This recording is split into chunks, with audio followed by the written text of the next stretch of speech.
오늘 본문은 북왕국 이스라엘의 아합 왕 때에 있었던 일입니다. 지금부터 약 2850년 전의 일입니다. 그 당시에 활약한 선지자는 유명한 그 엘리야였습니다. 오늘 본문 17장 1절에 보면은 하나님께서 선지자 엘리야에게 내 말이 없으면 수년 동안 비도 이슬도 있지 아니하리라고 아합 왕에게 전하라고 했습니다. 지난주 우리가 배웠던 것처럼 이스라엘 땅, 그 땅은 이른 비와 늦은 비처럼 하나님께서 비를 내리지 않으시면 저수할 땅이 없는 곳이에요. 그런데 하나님께서 수년 동안 비를 주시지 않겠다고 했으니 여러분 큰 흉년이 될 것이 틀림이 없습니다. 그러면 왜 하나님께서 이런 나쁜 소식을 아합 왕에게 전하라고 했을까요? 그 이유를 보면 열왕기상 16장 29절에서 33절에 자세히 나와 있는데 한마디로 여호와 보시기에 악을 행했기 때문입니다.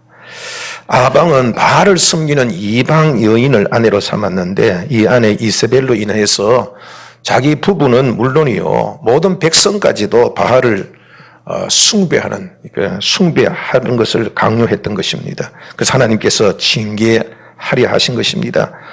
참 징계를 받는 것은 아프고 괴로운 일이지요. 그런데 히브리서 12장 8절에 보면은 아버지가 징계함이 없는 자는 사생자라고 말씀하신 바 있습니다. 즉 이 말은 하나님은 자기 백성이 범죄했을 때에 가슴 아프지만은 징계하신다는 뜻입니다. 여러분 혹 내가 징계를 받는다고 생각하시는 분은 계시지 않습니까? 그러나 여러분 징계를 받더라도 절대로 낙심하지 마십시오. 징계를 받는다는 것은 하나님께서 아직도 나를 사랑하신다는 표입니다. 징계는 제발 회개하고 돌아오기 바란다는, 회개하고 돌아오면 내가 다시 복을 주시겠다는 또 다른 하나님의 사랑의 표현의 방법입니다. 다윗이 범죄하여 엄청난 징계를 받지 않았습니까? 근데 징계를 받자 다윗이 정신이 번쩍 들어서 회개하였습니다. 그랬더니 하나님께서 그 벌을 거두시고 다시 회복시켜 주셨습니다. 나는 복도 받기 싫고 징계도 받기 싫다. 나는 아예 하나님을 믿지 않겠다라고 말씀하신 분도 있습니다. 하나님 믿지 아니하면 징계는 받지 아니할 줄 모릅니다. 그러나 징계 대신 죄값을 받아야 합니다. 심판을 받습니다. 그래도 믿음으로 돌아오지 않으면 결국 영원한 심판인 지옥에 던져지고 말 것입니다.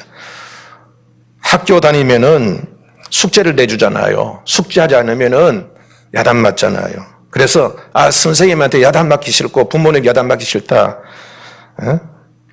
그래서 여러분 학교 안 나는 것보다는 그래도 매를 맞고 혼을 나더라도 학교 다니는 것이 훨씬 낫지 않습니까? 하나님께서도 사랑하시는 자녀가 바르게 살고 복되게 살게 하려고 범죄하면은 가슴 아프지만은 징계를 하시는 것입니다. 아합 왕이 악하였지만은 그래도 하나님은 아합 왕에게 징계를 내려서라도 돌이키게 하시려고 비를 내리지 않겠다라고 하신 것입니다. 그러면 엘리야의 이 말을 듣고 아합 왕이 악에서 돌이켰을까요? 그렇지 않았습니다. 회개하고 하나님을 믿는다는 것은 사실 기적과 같은 일입니다. 노아 시대 때 노아가 하나님께서 홍수로 심판하시겠다고 그렇게 말씀하셨어요. 그래서 이제 노아는 이제 곧 심판이 다가옵니다. 회개하고 방주로 들어오십시오 라고 외쳤지만은 노아의 가족 외에 아무도 들은 척 하려 하지 않았습니다. 지금도 여러분도 우리가 예수님 재림하시면 심판하십니다. 예수님 안 믿으면 지옥 갑니다. 예수님 믿으시오. 그렇게 말하면은 그 듣는 사람들이 깜짝 놀라서 야 예수 믿어야겠다. 그렇게 교회에 들어오던가요? 아닙니다. 그 반대입니다. 저 사람 미쳤는가 봐. 겉은 멀쩡한데 저 사람이 미쳤는가 보다. 여러분 그렇게 하지 않습니까? 아합도 그랬습니다. 엘리의 이 말에 꿈쩍도 하지 않았습니다. 여러분들 우리가 하나님을 믿고 예수님을 그리스도 믿는 것은 참으로 기적과 같은 일인 줄 믿어야 합니다. 그리고 말씀을 듣고 자신의 허물과 죄를 깨닫고 돌이키는 것은 하나님의 은혜입니다. 기적과 같은 은혜입니다. 여러분들 회개하는 것은 하나님께 주신 큰 복입니다. 왜냐하면 회개로부터 고난은 끝이 나는 거예요. 누구 얘기잖아요. 고난 끝이 이제는 행복 시작이다. 그 기점이 어디 있냐? 회개입니다. 회개하면은 고난은 끝이 나고 여러분 은혜와 기적은 시작되는 줄 믿으시기 바랍니다. 7절에 보면 땅에 비가 내리지 아니하므로 얼마 후에 그 시내가 말랐다고 했습니다. 엘리야가 하나님 말씀을 전하자 아합 왕은 별 미친 녀석이 재수없게 이런 말을 하고 다녔다. 그렇게 생각하고 하나님의 말씀을 들은 척도 하지 않았습니다. 그런데 그 말대로 비가 오지 않는 것입니다. 얼마 가지 않아서 땅이 먼지를 달리기 시작하더니 쩍쩍 갈라지기까지 합니다. 가뭄이 드니까 농사일도 가축을 키우는 일도 모두 망쳐버리게 되었습니다. 아방은 정치가입니다. 정치적으로 판단해 보니까 흉년이 들면요, 이런 반드시 민심이 흉흉해지게 되어 있습니다. 그러면 밀란이 일어나곤 합니다. 자칫하면 정권도 위태롭습니다. 그래서 누군가에게 이 책임을 뒤집어 씌워야 했습니다. 그래서 비가 오지 않는 이유가 엘리야 때문이다. 자기가 범죄했다는 것은 인정하려 하지 않고, 엘리야가 말했는 거 그 말 때문에 안 온다. 엘리야가 저주했기 때문에 비가 오지 않는다. 엘리야 때문이다. 엘리야 때문입니까? 아닙니다. 그 말을 했다고. 그 말을 했다고 엘리야 때문이라고 엘리야에게 그 책임을 전가시켰습니다. 엘리야가 저주를 했기 때문에 비가 오지 않는 것이니 엘리야를 잡아 죽여야만 다시 비가 올 것이다. 그렇게 선동을 했습니다. 그리고 그 명분으로 엘리야를 잡기 위해서 온 이스라엘 땅을 샅샅이 뒤집니다. 열왕기상 18장 10절에 보면은 아합은 이스라엘의 지역을 여러 지역으로 나누고 거기에 책임자를 둬요. 뭐 책임자냐 하면은 엘리야를 잡는 책임자입니다. 그래서 이제 엘리야에게 다 샅샅이 뒤져서 엘리야가 없습니다. 없으면 없다고 서명하라고 그랬어요.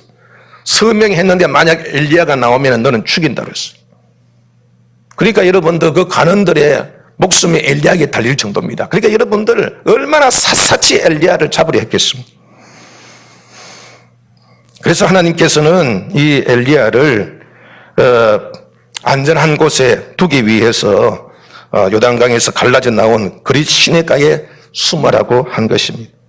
그릿 시내는 아주 깊은 곳이라서 물은 그래도 계속 나오지만은 그냥 먹을 것이 전혀 없는 곳입니다. 그 사람들은 아예 그릿시가는 거기는 먹을 것이 없으니까 어느 누구도 거기 오래 버티지 못한다. 그러니까 엘리야가 아니라 누구라도 거기에서는 피신할 곳이 못 된다 해서 아예 그걸 찾으려고도 하지 않는 곳이에요. 그런데 여러분들 그곳은 안전하기는 안전한 곳인데 전혀 차지를 하지 않는 곳인데 먹을 것이 없는 것이 이런 단점입니다. 그런데 하나님께서 그것을 보강시켜 주셨어요. 2절에서 4절에 보면은 그곳에서 네가 시냇물을 마시고 있으면은 까마귀들을 명하여 거기서 너를 먹이게 하시겠다고 하신 것입니다. 여러분 이거 상상이나 되는 일입니까? 까마귀가 가서 음식을 날린다. 이는 상상도 못할 일이에요. 그러니까 어느 누구도 그곳에 엘리야가 숨어 있을 것이라는 상상도 못할 일이죠. 그런데 엘리야가 여러분들 그 황당한 말에 순종을 합니다. 그랬더니 정말 까마귀가 아침 저녁에 여러분 때에 따라서 떡과 고기를 가져왔습니다. 그런데 여러분들 까마귀가 떡과 여러분들 물을 가져다 줄 동물입니까? 우리나라에는 까마귀가 흉조로 알려져 있습니다. 까마귀는 죽음이 있는 곳에 모이고 시체를 뜯어먹는 새입니다. 그래서 항상 죽음이 연상되어서 불길한 취급을 당하지 않습니까? 그러면 이런 까마귀는 항상 죽을 것만 먹는 동물입니까? 아닙니다. 싱싱한 것도 먹습니다. 싱싱한 것부터 먹고 여러분 먹을 것이 없으니까 여러분 씨 뜯어먹는 거죠. 이런 식탐이 있는 까마귀가 음식을 먹지 않고 엘리야에게 가져다 준다는 것은 상식적으로 불가능한 일입니다. 만약 하나님의 말씀대로 그릿 시내가에 숨었는데 까마귀가 음식을 날아주지 않았다면은 엘리야는 여러분 그곳에서 굶어 죽었을 것입니다. 그러나 엘리야는 순종하였더니 그곳에서 안전할 수 있었고 온 나라가 엘리야를 잡기 위해서 소동이 일어났지만은 여러분 안전하게 휴식을 취할 수가 있었습니다. 며칠 전 내 아우되는 남호연 목사를 만났는데 지난 설날 연휴 때에 저 필리핀으로 의료 선교를 갔다 왔다고 합니다. 그런데 그곳에 이제 주로 이제 장애인들이 이렇게 장애인들을 위하여서 선교하는 곳인데 한 장애 학생이 대학 등록금이 없어서 하나님께 그렇게 간절히 기도하더랍니다.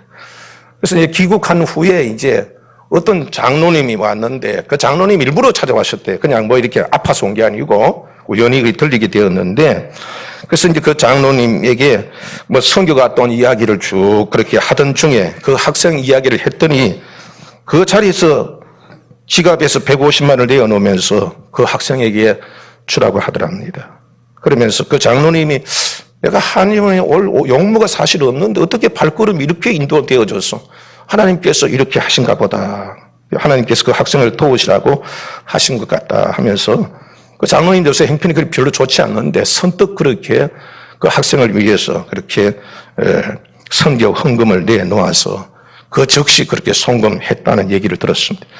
여러분, 하나님은 까마귀를 통해서 엘리야를 먹이시듯이 오늘도 여전히 사랑하는 자의 기도를 들어주시고 필요한 것을 때를 따라 도우시는 줄 우리는 믿어야 합니다. 여러분. 필리핀에 있는 그 아이를 위해서 한국에 있는 까마귀가 날아간 거예요. 그런데 비가 오지 않고 태양은 내리쬐니 그 시내도 결국 날라버렸습니다. 그러자 하나님께서는 9절 말씀과 같이 시돈에 속한 사르밧 과부의 사르밧으로 가라 했어요. 시돈이라고 해서 지금의 레바논에 해당되는 지역입니다. 엘리야가 사르밧에 도착했습니다. 그때 마침 한 과부가 나뭇가지를 줍고 있는 것을 보고 물을 좀 달라고 했습니다. 그 여인이 물을 떠러 가지니까 엘리야는 이왕이면 좀 먹을 것을 좀 달라고까지도 그 얘기를 합니다.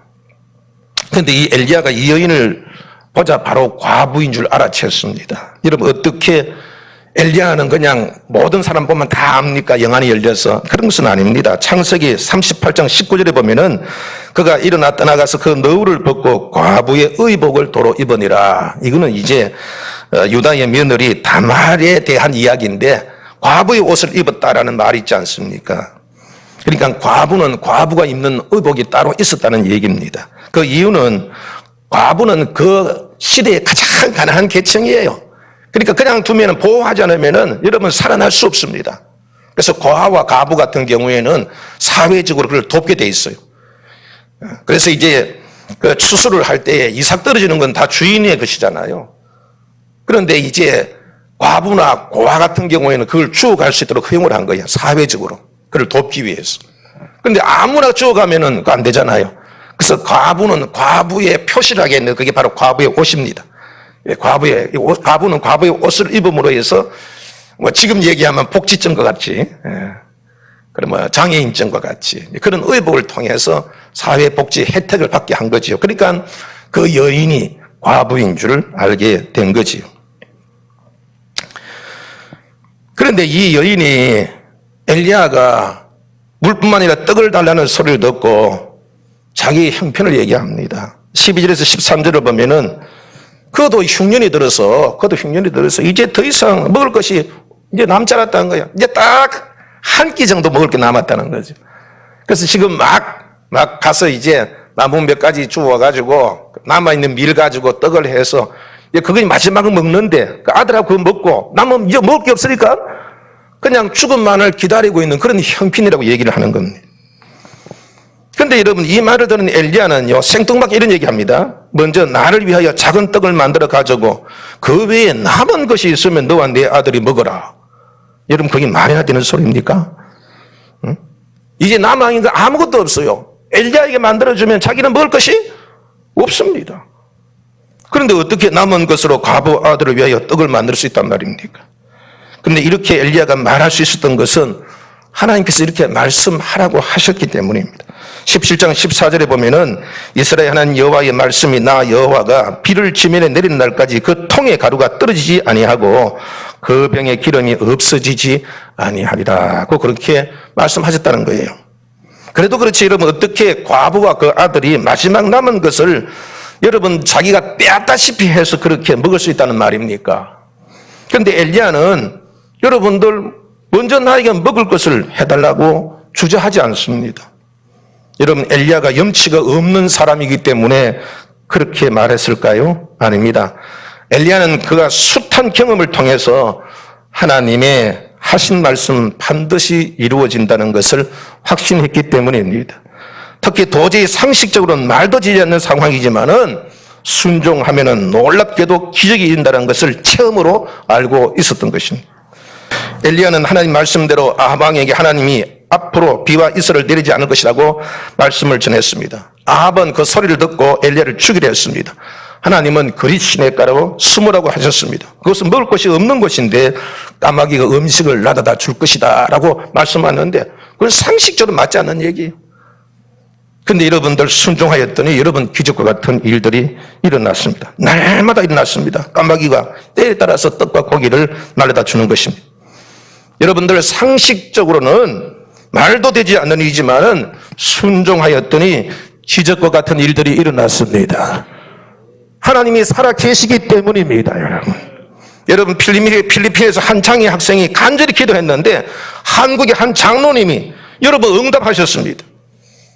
상식적으로 말도 되지 않는 일인데 기도했더니 기적과 같은 일들이 일어났습니다. 엘리야는 하나님께서 과부에게 가보라 하셨을 때 그는 과부에게 그래도 무엇인가 먹을 것이 남아있는 줄 알았습니다. 그러나 가서 보니 그렇지 아니했습니다. 엘리야도 잠시 내가 이래도 될까라는 여러분들 마음의 갈등을 갖았을지도 모릅니다. 그러나 엘리야는 그동안 할 수 없는 상황이라도 하나님께서 말씀하신 대로 순종하면은 기적과 같은 역사가 나타남을 체험했기 때문에 대담하게 그 말씀을 전할 수 있었던 것입니다. 만약 과부의 형편만 생각하고 가슴 아파서 말도 끄집어내지도 못하였다면은 여러분, 과부와 아들은 남은 음식을 먹은 후에 굶어 죽었을 것이고 엘리야 역시 여러분들 먹을 것이 없어서 그도 역시 굶어서 죽었을 것이고 결론은 모두 다 굶어 죽는다는 것입니다. 그러나 엘리야는 그동안 순종의 기적을 체했기 때문에 물과 떡을 달라고 요청한 것입니다.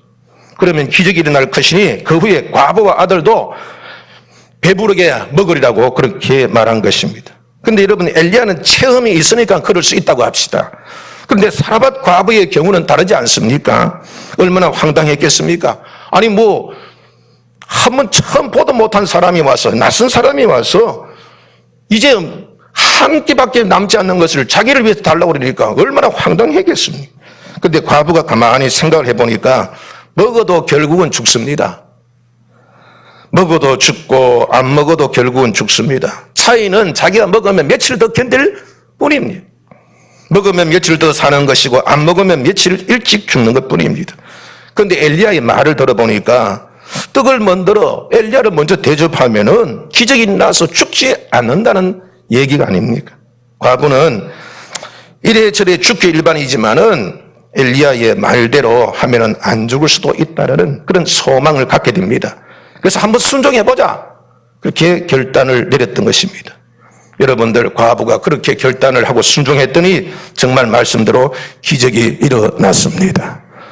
저는 이 설교를 준비하면서 여러 가지 생각이 떠올랐습니다. 어떤 교인이 뼈 마디마디마다 염증이 나서 걷지도 못했습니다. 이 손에도 이게 염증이 나가지고 물건을 이렇게 들 수가 없었어요. 걷지도 못했습니다. 그래서 제가 우리 기도원에 가서 기도합시다 그렇게 했더니까 남편이 지금 나하고 이혼하자 그랬어. 나가 지금 갈 형편이 못 됩니다 그러더라고요. 그래서 내가 그랬어요. 당신 그 몸 상태 보고 남편이 이제 이혼하자 그러는데 당신 기도원 가도 이혼당할 것이고 안 가도 이혼당할 거 아니냐. 그런데 가서 기도해서 한번 고쳐주시면은 여러분 뭐 되는 거 아니냐. 이래도 저래도 손해볼 바에는 가서 은혜 받자. 그랬더니 이제 그 말을 듣고 결심을 하고 그렇게 기도원 갔어요. 남편이 반대를 했지만. 그런데 여러분들 가서 우리 기도했습니다. 5일 후에 고쳐서 돌아왔습니다. 할렐루야. 그 여기 위에 있는 교인들 중에서 그 현장에서 같이 갔다 온 분들이 여러 분 계셔요. 갈 때는 이게 꼼짝도 못했어요. 걷지도 못했어요. 5일 후에 월요일을 갔다가 금요일날 내려왔을 때 올 때에는 여러분 걸어다니고 시장 다니고 해서 사람들이 놀랐습니다. 또 한 권사님이 생각났습니다. 예방 건축으로 많이 힘들 때였습니다. 어느 날 그 권사님이 목사님 은행으로 좀 나와주세요. 그래요. 왜 그래요? 그랬더니만 하나님께서 건축 헌금을 하라고 해서 몇 년 동안 적금을 들었는데 오늘 만기가 되는 날입니다. 그런데 남편이 아주 회사 형편이 좋지 않다고 돈을 좀 구해달라고 그러는데 내가 이걸 가져가면은 하나님께 헌금을 못할 것 같습니다. 자신이 없습니다. 그러니까 나는 가서 전표에 도장만 찍을 테니까 목사님이 받아서 건축 헌금 해달라고 그러더라고요. 나는 몇 번이나 만류했어요. 이거 남편이 아시면 어떻게 하려고 그러느냐. 아니, 이거는 하나님께 드리고 약속한 거니까 드려야 된다. 근데 그분이 그렇게 이제 고집을 해서 결국 나도 가서 눈물을 머금고 그 돈을 받아서 헌금했습니다. 참 할 수 없는 일이잖아요. 할 수 없는 일이죠. 그런데 여러분들 후일 그 권사님이 아주 어렵게 되었을 때 하나님께서 놀랍게도 그 금액 그대로 거의 갚아주시더라고요. 그 내용의 이야기를 하자면 너무 길기 때문에 더 이상 언급하지 않겠습니다만은 정말 지금을 생각해도 하나님이 하신 일이 너무 놀라웠어요. 없어지는 게 아니더라고요. 그걸 저축해 놨더라. 그걸 고스란히 고든 그대로 가져가시고. 나중에 기회 되면 그 자세히 한 말씀 드릴 날이 있을 거예요. 권사님은 나중에 그게 얘기하더라고요. 그때 내가 그 돈을 갖다 주고 또 다른 돈 다 갖다 하더라도 그 회사는 회생할 수 없었습니다. 그때 성령님께 순종하셨다면 아무것도 남는 것이 없었을 것입니다. 그때 하나님께 순종한 것이 너무 감사한 일이라고 간증한 적이 있습니다. 어떤 때는 내가 도와줘야 할 정도로 어려우신 성도님이 저에게 큰 건 아니지만 작은 것이라도 목사님 드세요 가져옵니다. 그분들에게는 결코 적은 것이 아닙니다. 그래서 저는 내가 도와드려야 되는데 어떻게 여러분 나에게 이걸 주십니까? 그런데 이제 그분은 아니에요. 적은 거지만 제 마음입니다. 라고 할 때 이런 생각을 해봐요.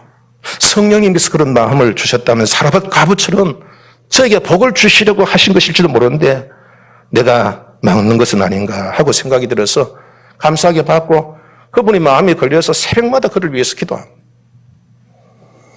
저는 목회하면서 이런 일들을 많이 경험했습니다. 한 부분은 전세금 전부를 건축에 물어드린 적이 있습니다. 저는 극구 사용하였지만 하나님께서 말씀하셨노라 울면서 그렇게 드렸습니다.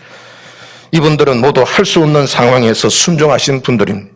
그 외에도 할 수 없는 형편인데도 하나님께서 주신 감동을 받아서 헌신하신 분들이 많으십니다. 제가 강요한 것 한 번도 없어요. 어느 누가 강요한 것도 아닙니다. 이분들은 모두 여러분들 하나님의 감동하심을 받아서 할 수 없는 가운데에서 순종하신 분들이에요. 지금도 이 자리에 다 계신 분들입니다. 제가 이름을 밝히지 않았어요. 그리고 저는 그분들이 하나님께 복 받는 것과 하나님께서 갚아주시는 것을 눈으로 똑똑히 지금 목격하고 있습니다. 그리고 어려울 때 그대로 갚아주시는 것도 분명히 목격하고 있습니다. 그리고 나는 그분들이 분명 사라밧의 과부처럼 하나님께서 더 큰 복을 주실 저는 확신하고 있습니다. 왜 우리는 기적은 구약시대나 예수님 시대는 일어만 난다고 생각합니까? 아닙니다. 지금도 순종하면은 역사는 나타나는 줄 믿어야 합니다. 믿음이 적은 사람에게는 하나님의 명령은 모두 다 불가능한 일이에요. 이래 하라, 뭐 합니다. 이래 하라, 뭐 합니다. 왜 해야 됩니까? 할 수 없습니다. 믿음이 적은 자에게는 모두 다 할 수 없는 일입니다. 주의를 지키는 거 못합니다. 11조, 그거 못합니다. 봉사하는 거, 난 못합니다. 자기는 도무지 할 수 없는 일입니다. 여러분들 그러나 그 할 수 없는 상황에서도 순종하면 하나님이 도우십니다. 기적이 일어납니다.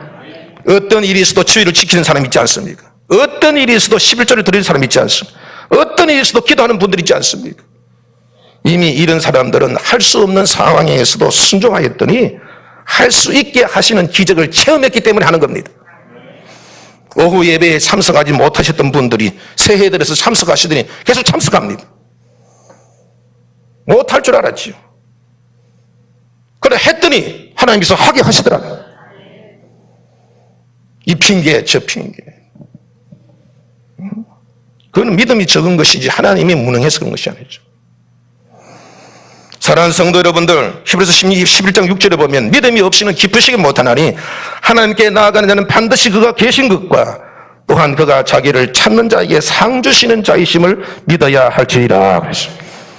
하나님 믿는다는 것은 두 가지를 먼저 전제하는 것입니다. 첫째는 하나님이 반드시 살아계시다는 겁니다. 어찌 하나님이 살아계시지 않으면 이런 일들이 나겠습니까? 그러니까 믿지 않는 사람에게는 이런 기적을 체험할 기회도 없는 거죠. 왜? 안 된다, 안 된다, 안 된다, 안 되는 것 뿐이니까 순종할 기회가 없으니까 기적을 볼 수 있는 기회도 없죠. 여러분, 하나님은 살아계십니다. 제가 오히려 말씀드리겠지만은 우리 기도원 가가지고요, 그냥 왔다 갔다 하시는 분들 중에서도 우리 수련회 가가지고 여러분 열심히 기도해서 성령 충만 체험받은 분도 계셔요. 그때 그 눈물 콧물 쏟고 기도했던 그분들은 여러분들 이전의 삶과 전혀 달라져요. 왜냐하면 하나님이 살아계신 걸 체험하셨으니까. 그보다 더 큰 은혜는 없습니다. 지금도 여러분 교회 다니면서 하나님 살아계신지 안 계신지 그 의심하는 사람은 엄청나게 많아요. 하나님이 살아계십니다. 하나님은 천지를 창조하신 분입니다. 능치 못함이 없으신 분입니다. 우리가 그분을 의지하면 여러분들 무엇을 못하겠습니까? 하나님이 살아계신 믿지 않으니까 순종하려 하지 않는 거죠. 못한다. 이거 뭐한다. 왜 해야 되느냐? 이거 왜 해야 되느냐? 못한다. 또 한 가지는 그랬잖아요. 무엇을 우리가 믿어야 되는가? 하나님께 구하고 순종하는 자는 반드시 상을 주신다는 겁니다. 만약 이 두 가지를 믿지 않는다면 믿음을 가질 이유도 없고 예배당에 올 이유도 없습니다. 그러니까 예배당에 와서도 별로 그렇게 이 예배당 오는 거 별로 소중하지 않죠. 그러니까 하나님이 살아계시고 기도하면 이루어지고 순종하면 기적이 일어난다. 그걸 믿는 사람이 순종하죠. 하나님이 살아계신지 안 계신지. 내가 이렇게 해도 옳지 말지. 그걸 믿지 않는다면 순종할 이유도 없는 것이고 예배당에 이렇게 꽉꽉 올 이유도 없는 거지. 주의를 지켜야 할 이유도 없는 거지. 기도해야 할 이유도 없는 것이지. 하나님이 살아계시기 때문에 우리는 하나님을 믿습니다, 여러분.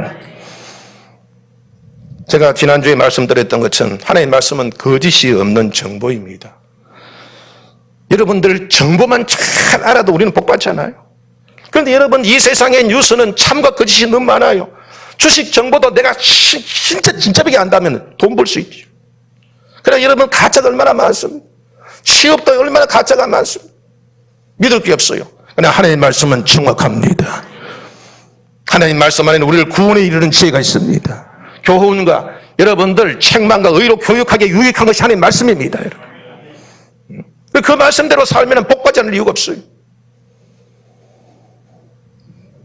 그래서 여러분들 신명기 28장에 보면은 오늘 내가 내게 명령하는 그의 명령을 지켜 행하며 내 하나님 여호와께서 너를 세계 모든 민족이 뛰어나게 하실 것이라고 했습니다. 14절까지 순종하는 데는 복이 계속 기록되어 있습니다. 들어와도 나가도 복을 받고 들에서도 성읍에서도 복을 받을 것이요 전쟁에 나가면 이기게 하시고 손으로 하는 모든 일에 복을 주시고 자식과 가축의 새끼와 토지의 소산도 많게 하시며 큰 복을 주셔서 많은 민족에 구워질 줄에도 꾸이지 아니할 것이며 머리가 되고 꼬리가 되지 않게 하시며 위에만 있고 아래에 있지 않게 하시겠다. 이게 하나님의 약속입니다. 사랑하는 성도 여러분들, 불순종하여 징계를 받더라도 낙심하지 맙시다. 하나님이 사랑하시기 때문입니다. 회개하고 순종하면 하나님은 다시 복을 주십니다. 우리 여러분 마음속에 찔림이 있다는 건 하나님의 사랑의 표시 증거입니다. 회개하는 것은 은혜의 시작입니다. 회개하게 되면은 고난은 끝이 납니다. 그러니까 이 회개에서 그 회개가 여러분들 복이요 또한 기적과 같은 일이. 아무것도 해보지도 않고 여러분들 아무것도 하지도 않고 기대하거나 또는 미리 포기하는 것은 믿음이 없는 어리석은 일입니다. 여러분 하나님께 순종하면 반드시 남는 것이 있습니다. 그러나 하나님께 순종하지 않는 것은 결국 하나도 남지 않습니다. 이 세상에서는 욕심을 내어서 세상의 모든 것을 소유할 줄 모르지만 결국은 빈손으로 가지 않습니다. 영원히 남는 것은 없습니다. 사르밧 과부가 거절하였다면 하루 이틀 정도로 더 버틸 수는 있었겠지만은 결국은 여러분들 버틸 수 없었을 거예요. 그런데 만약 여러분들 사르밧 과부가 그냥 먹지 않고 그냥 엘리야 줘버리고 죽었다 합시다. 그래도 여러분들 이 사르밧 과부에게 손해되는 거 없어요. 왜냐하면 그는 선한 일을 했기 때문입니다. 그러나 여러분 하나님은 결코요 하나님의 뜻을 이룬 자에게 여러분 거짓말하지 않습니다. 반드시 하나님의 뜻을 따라 순종하는 자. 하나님의 말씀대로 여러분 순종하는 자는 반드시 그 약속대로 은혜와 복을 내려주심을 우리는 믿어야 합니다. 지금 할 수 없는 것은 믿음이 없어서입니다. 하나님을 믿는다면 할 수 없는 것은 없습니다. 마가복음 9장 23절에서도 주님께서 이런 말씀이에요. 할 수 있거든요. 무슨 말이냐? 믿는 자에게는 능치 못할 일이 없느니라. 우리가 믿어도 능치 못할 일들이 없게 하시지만 우리가 예수를 믿어도 우리가 할 수 없는 일은 없다 이거예요. 우리가 하나님을 믿는다면 우리도 무엇이든지 할 수가 있어야 되지 않겠습니까? 할 수 없는 상황에서도 순종할 수 있는 믿음의 사람이 되시기를 주님의 이름으로 부탁을 드립니다. 하나하나 순종해 보십시오. 말씀을 읽는 것부터 한번 순종해 보시오. 기도하는 것도 한번 순종해 보시오. 나는 할 시간이 없다. 나는 못한다. 나는 해본 적이 없다. 헌금도 해보십시다. 11조도 이 핑계 저 핑계 알만 11조도 하십시오. 한번 해보자. 감사도 한번 해보자. 한 번도 안 해보고 이 핑계 저 핑계 대고. 전도도 해보시기 바랍니다. 제가 이제 수첩을 보니까 4년 전 2월 11일인가? 그때 김주희 집사님 부친이 돌아가신 날이에요. 4년 전에. 근데 그때 이제 간증하신 게 기억이 나더라고요. 그 아버님이 굉장히 완고하신 분이에요. 완고하신. 절대로 예수 믿을 리 없다고 그렇게 생각했다. 자식들도 다. 근데 이제 오빠 되시는 그 목사님이 가서 복음을 전했다는 거예요. 성령님께서 마음에 감동을 받는데 절대로 안 믿을 거다. 안 믿을 거다 그랬는데 가서 복음을 전했더니 거기 있는 종손 중에서도 종손이신데 그 모든 제사하고 뭐 이렇게 있는 종갓집에 거느린 재산도 많고 하는데 그거 이제 예수 믿으면 그거 다 포기해야 되죠. 욕도 얼마나 먹어야 돼. 근데 예수 전하면 안 될 것 같았는데 전하니까 예수를 믿으라는 거예요. 근데 예수 믿고 나서 얼마 되지 않아서 돌아가셨다는 거예요. 돌아가실 걸 상상도 못 했대요. 근데 이런 마음의 짐작에서 우리 아버지는 안 돼. 그래서 여러분 성령께서 마음에 감동을 주실 때 그 말을 전하지 않았더라면 어찌 됐겠어? 하나님 살아계시다고요. 살아계시다. 해보지도 않고 말입니다. 자기 짐작으로 이게 하나님이 살아계신 것을 믿지 않는 거예요. 하나님께 나아가자는 상 주신다는 것을 믿지 않는 거예요. 여러분들 순종합시다. 순종합시다. 안 해보고 그건 믿음이 없다는 표입니다. 목사가 강요하는 게 하나님께서 말씀하시는 대로 하자 이 말이에요. 강요하는 것도 아니에요. 그리고 여러분 하나님이 감동 주시면 순종하세요. 억지로 안 하더라도 내 마음에 감동을 주시면 회개의 감동을 주면 회개하면 됩니다. 순종의 감동을 주시면 순종하면 됩니다. 누가 교회에서 여러분들 뭐 사기차려고 가르칩니까? 뭐 교회에 헌금하라고 하더라. 11조를 어디 나쁜 데 쓰라고 한 겁니까? 강도짓 하라는 겁니까? 아닙니다. 여러분 모아서 구제하고 전도하고 선교하자는 얘기입니다. 예수 믿어서 여러분 독재하는 거 가르칩니까? 세상에 있는 사람들은 교회 오면 다 헌금하라 그런다. 헌금해서 어디에 쓰는데요?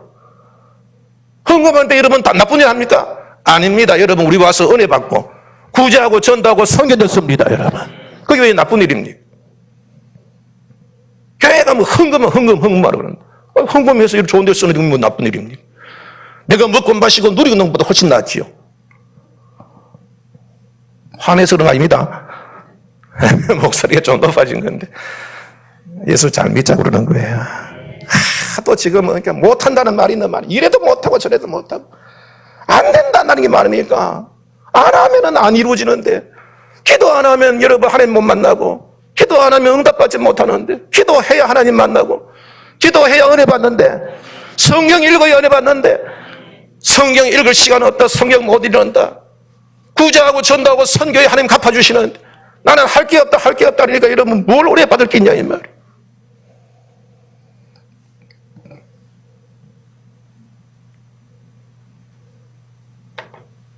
여러분들 교회는 여러분들이 헌신하는 곳이에요. 여러분들이 교회를 만들어가는 거예요. 우리 교회는 왜 이래 그러지 마세요. 그건 내가 해야 할 일. 내가 전도하고 내가 구제하고 내가 선교하는 것이지. 교회에서 못하더라도 여러분 내가 가서라도 해야지. 그게 내가 교회의 일원 아닙니까? 이제 은혜를 받아야 됩니다. 사르밧 과부처럼 여러분들 이래나 저래나 여러분 죽어요 우리. 좀 더 여러분 살다가 좀 더 오래 사느냐 그게 문제예요. 그 다음에는 심판이 있지 않습니다. 이 세상에 있는 건 다 결국은 좀 더 가지다가 좀 더 오래 사느냐 그게 문제지. 사르밧 과부처럼 결국은 똑같아요. 하나님께 순종하는 것은 영원히 남습니다. 주님께서도 하늘을 보물을 어디에 쌓아두라? 하늘에서. 여러분들 얼마나 쌓아뒀습니까? 세상에 먹고 마시는 것을 잔뜩 쌓았더라도 정말 여러분들 누려야 할 저 영원한 하나님 나라의 것을 구제하고 전도하고 선교하는 것을 얼마나 남겼습니까? 하나하나 순종하시는 여러분이 되기를 주의 이름으로 부탁드립니다. 말씀도 읽으면 그때부터 새로워집니다. 기도도 시작하면 그때부터 새로워집니다.